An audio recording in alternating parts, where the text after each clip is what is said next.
Caros irmãos, queridas irmãs, chegamos ao quinto e último domingo da Quaresma.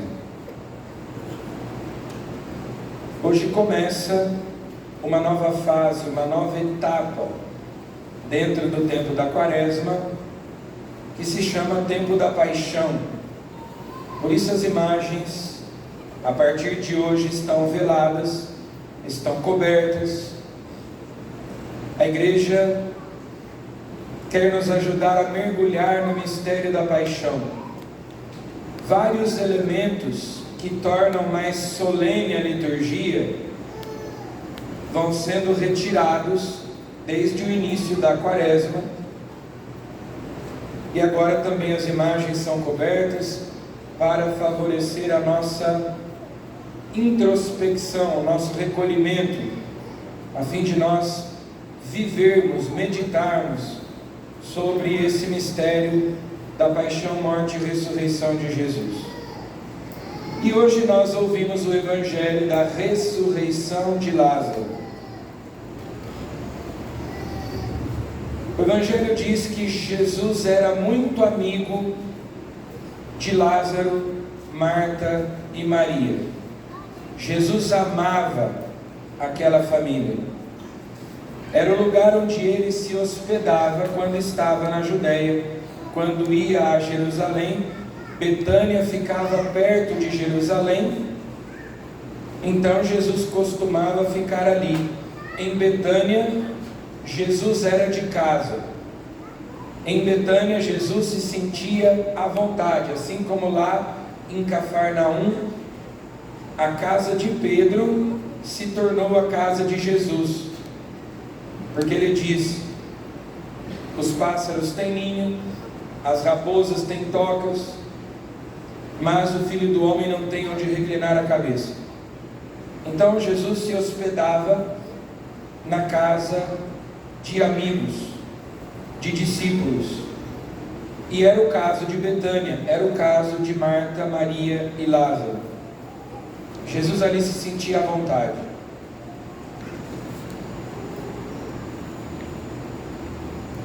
Jesus recebe um aviso. Marta e Maria mandam dizer a Jesus que Lázaro está gravemente doente. Não é dito qual era a doença, mas era uma doença mortal, uma doença grave, que o levou à morte em poucos dias. E no entanto, Jesus não vai imediatamente, o que parece ser algo incompreensível. E mesmo depois, Jesus vai dizer assim para os discípulos, como nós ouvimos: eu me alegro por não ter estado lá. Lázaro morreu e eu me alegro por não ter estado lá. As pessoas depois, quando Jesus chega, se questionam, perguntam umas às outras: ele que abriu os olhos ao cego de nascença, no domingo passado nós ouvimos, purificou leprosos, ele que curou paralíticos, surdos, fez tantos milagres. E não foi a primeira vez que Jesus ressuscitou alguém. Jesus já tinha ressuscitado a filha de Jairo, já tinha ressuscitado o filho da viúva de Naim. Embora a ressurreição de Lázaro seja mais estrondosa, porque a filha de Jairo tinha acabado de morrer. Quando Jesus entrou na casa, a morte tinha acontecido há poucos minutos. O filho da viúva de Naim estava sendo levado para a sepultura. Jesus interrompeu o cortejo e o ressuscitou. Agora Lázaro não. Lázaro já estava sepultado há 4 dias. É um sinal irrefutável, inquestionável, do poder, da misericórdia, da divindade de Jesus, da sua glória. Apesar disso, as autoridades dos judeus, os chefes dos judeus, não acreditaram. E não só não acreditaram, queriam matar Jesus e Lázaro também, por Lázaro ser a prova cabal de quem Jesus era. Mas então as pessoas se perguntavam: ele podia, se ele amava tanto assim Lázaro e as suas irmãs, se hospedava sempre na casa deles, por que não veio logo? Por que não impediu que ele morresse? E a gente percebe que Marta e Maria também tinham conversado sobre aquilo, porque as duas, a primeira coisa que dizem quando se encontram com Jesus é: Senhor, se tivesses estado aqui, meu irmão não teria morrido. Ou seja, elas acreditavam que Jesus podia ter curado Lázaro, mas a gente vê uma certa mágoa, uma certa decepção com Jesus. O Senhor podia ter feito alguma coisa e não fez nada. O Senhor podia ter vindo logo que nós chamamos, que nós mandamos um recado, mas o Senhor não veio. Se tivesses estado aqui, meu irmão não teria morrido. Mas Jesus diz lá para os discípulos, antes de voltar para a Judéia, que havia um propósito de Deus. Eu me alegro por não ter estado lá antes. Havia um desígnio, havia um propósito de Deus que naquele momento era incompreensível. Assim como no domingo passado, quando perguntam a Jesus a respeito do cego de nascença: quem pecou para que nascesse assim? Ele ou seus pais? Jesus responde: nem ele, nem seus pais. Mas é para que se manifeste a obra de Deus. E a respeito de Lázaro, Jesus diz a mesma coisa. É para que a glória de Deus se manifeste. Essa doença não é para a morte, é para que Deus seja glorificado no seu Filho. Então, quando algumas coisas acontecem, nós não compreendemos os desígnios de Deus, que são insondáveis. E no entanto, Deus sabe o que é melhor para nós, e nós devemos apenas confiar nele. Os amigos de Jesus não foram poupados.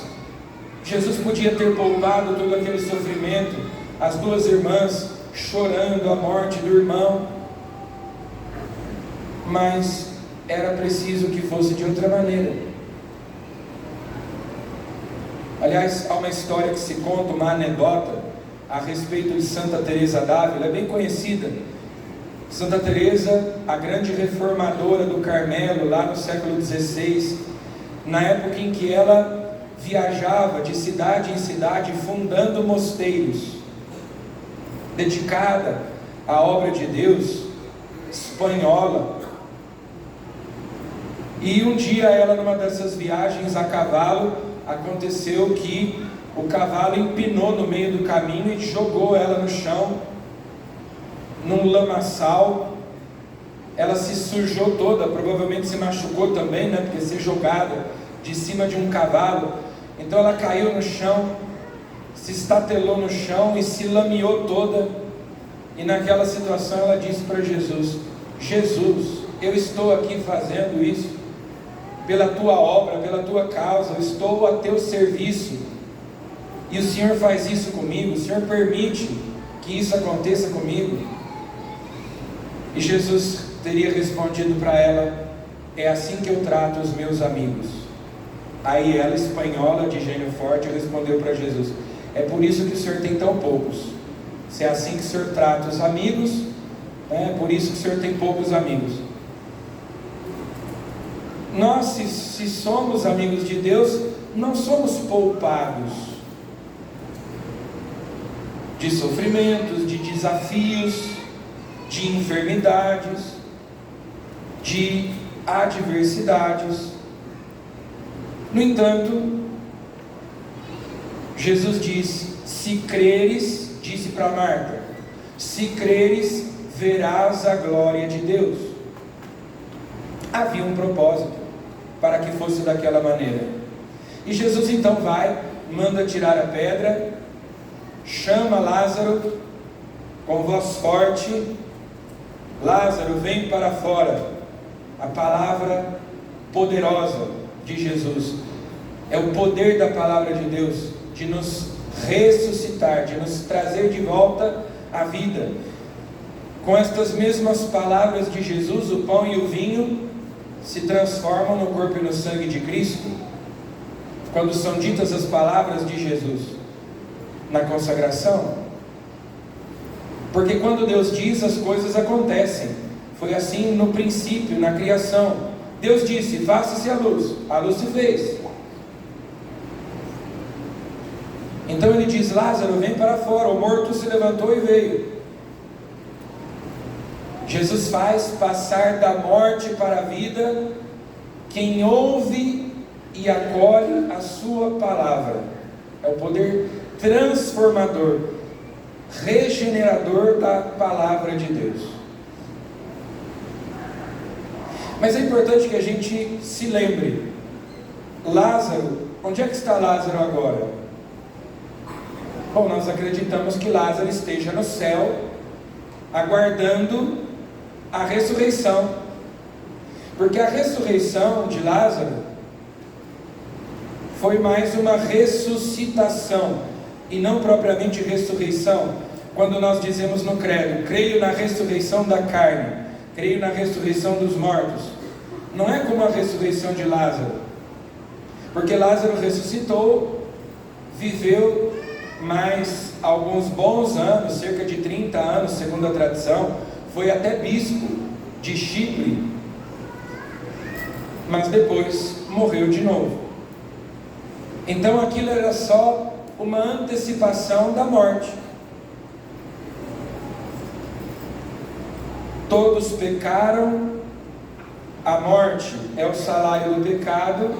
Todos nós, um dia ou outro, mais cedo ou mais tarde, de uma forma ou de outra, morreremos.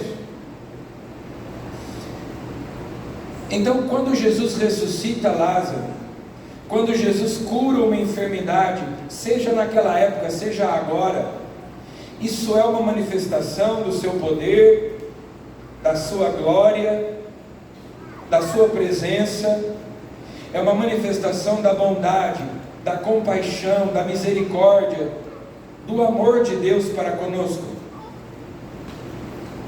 Mas é só um adiamento. Se eu tenho uma doença mortal, eu peço a Deus que faça um milagre, e Jesus pode fazer milagres ainda hoje, e Ele faz.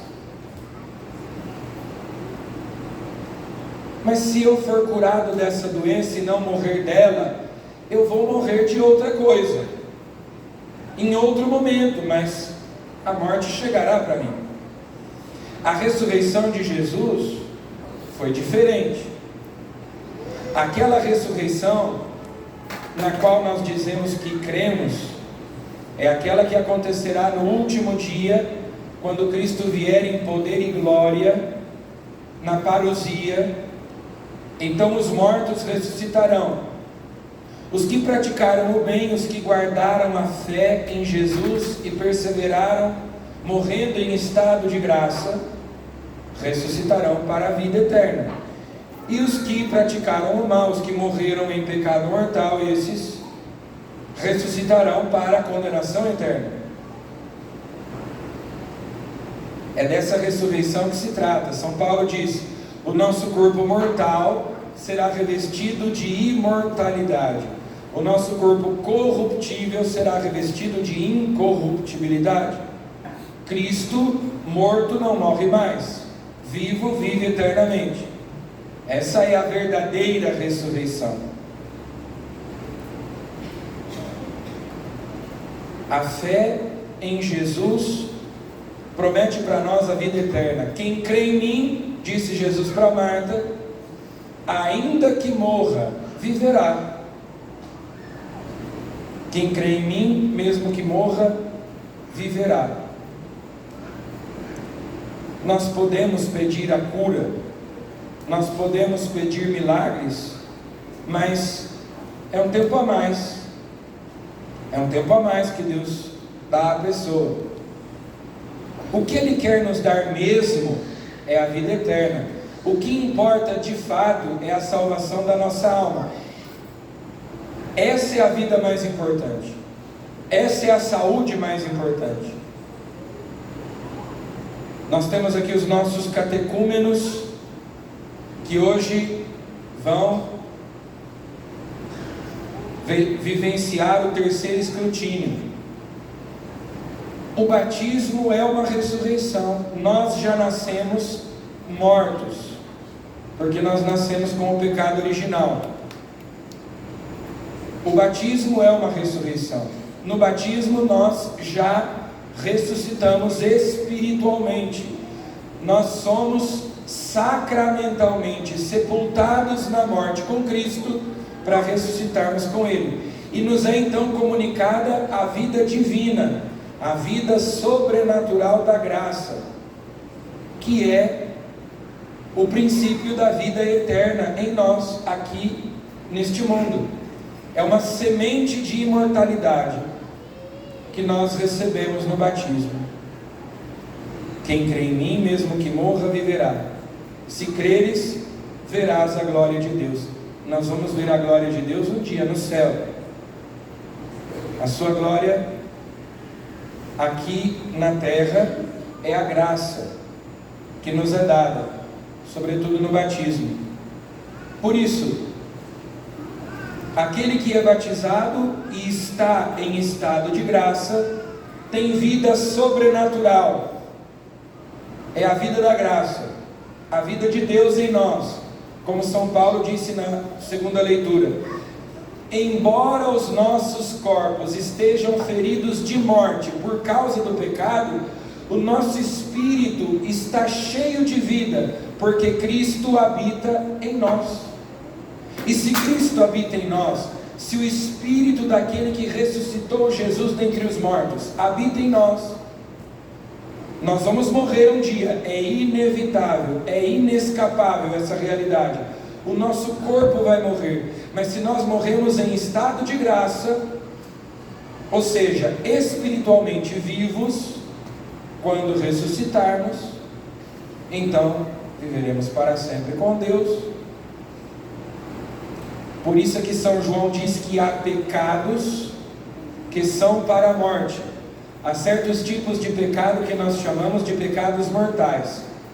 Se alguém comete esses pecados, mesmo que tenha sido batizado, se comete esses pecados depois de ser batizado, perde a vida sobrenatural da graça, morre espiritualmente de novo, como Lázaro, que morreu, ressuscitou, morreu. Então eu queria dizer para vocês, catecúmenos, para todos nós, é claro, mas especialmente para vocês, quando vocês forem batizados, vocês vão ressuscitar. Conservem essa vida, não percam essa vida.